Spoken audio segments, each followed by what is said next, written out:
Okay, listen.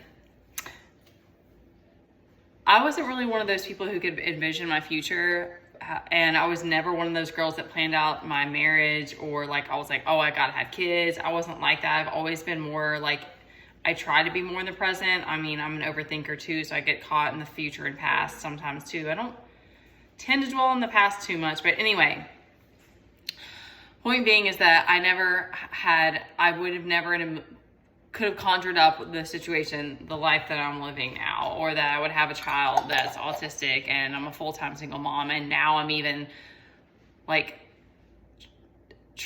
doing the, like all my own, essentially, trying to figure it out. So, I'm using what I can and the knowledge and the things that I've been through as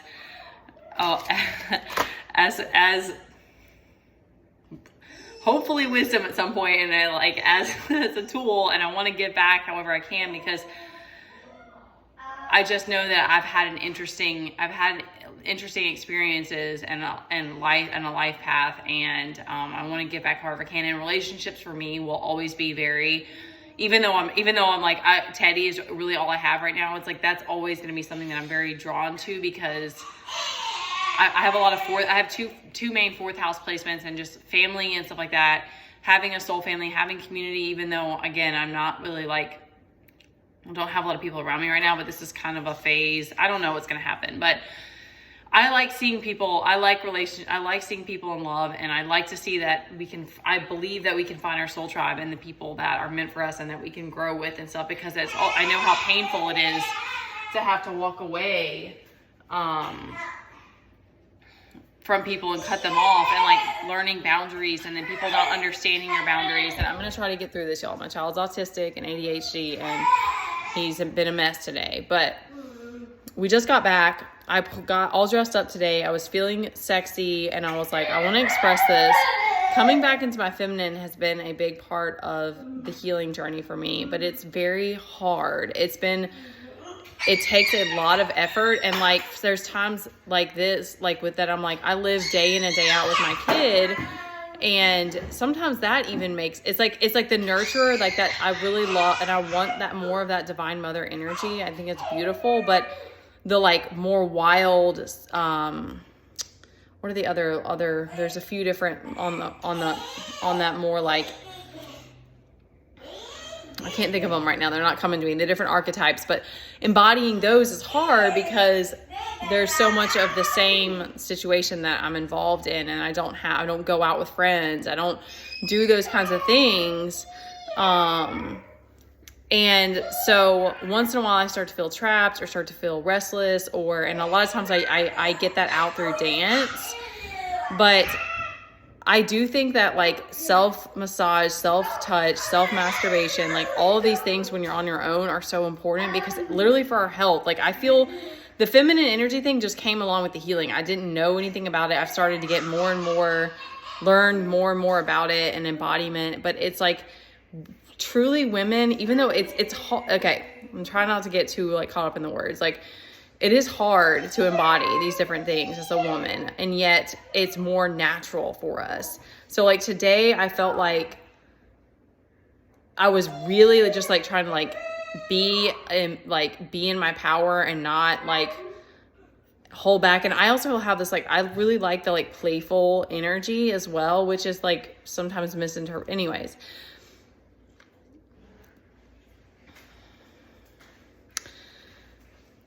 I think that Tantra is something that we can, first of all, practice on our own as well. And I think we're learning so much more about how everything has to start with us if we want to build intimacy and we want to build strong bonds with people, and we want to have these deeper or these like divine unions and these intimate, deep relationships. And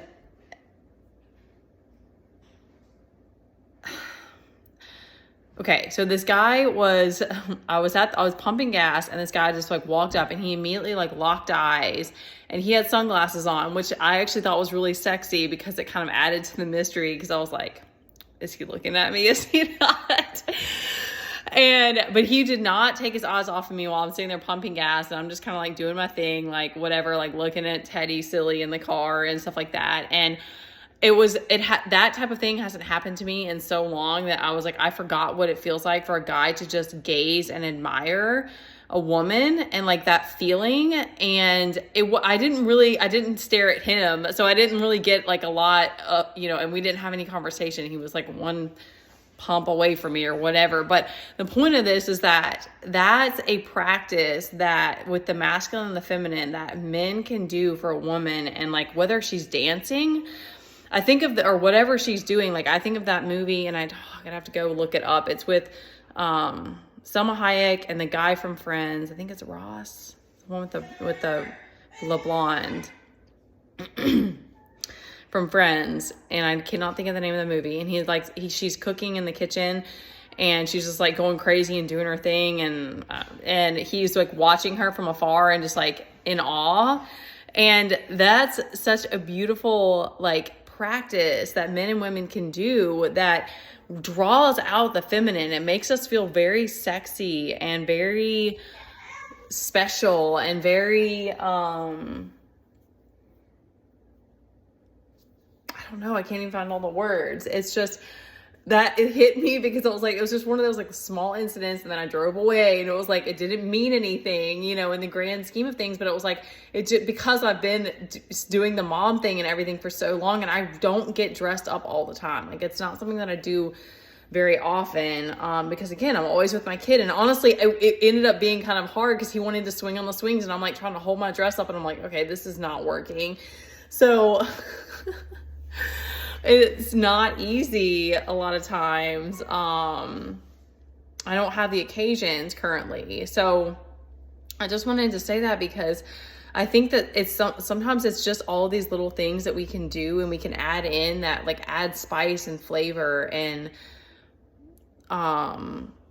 fire and like passion, and like all of those things are so important. Like I think of it on a bigger in a bigger way of like, because again, I've been on my own. So it's like, for me, it's like, it felt good just to feel that. Like I wasn't lusting for this guy. I didn't get enough information, or like, we didn't have any conversation. It didn't get to that point, but it just left me with that feeling of like, wow, it's been so long since I felt like sexually attractive and like admired by a guy. And I'm celibate, and I'm doing that, and self-discipline to me is really important, but it's like that's the thing, is that life is always going to be about balance. And it's like being too disciplined all the time, or too restrictive, or too in healing work and shadow work. It's like we need breaks just to be humans too. And even that, like, there's like the primal like side of us that can be, I think, too crazy and reckless, and then I think it's not healthy. But I think that it's like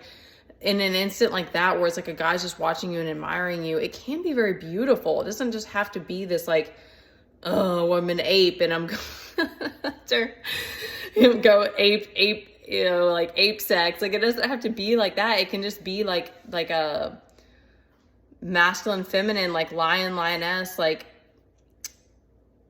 I just think of it more of in the tantric sense of like that couples can do that, and it can be, there's a lust element there, but it's also like very beautiful and loving and passionate, and I can't find all the words, and I've got to get back to this kid. I'm in the middle of making him a sandwich.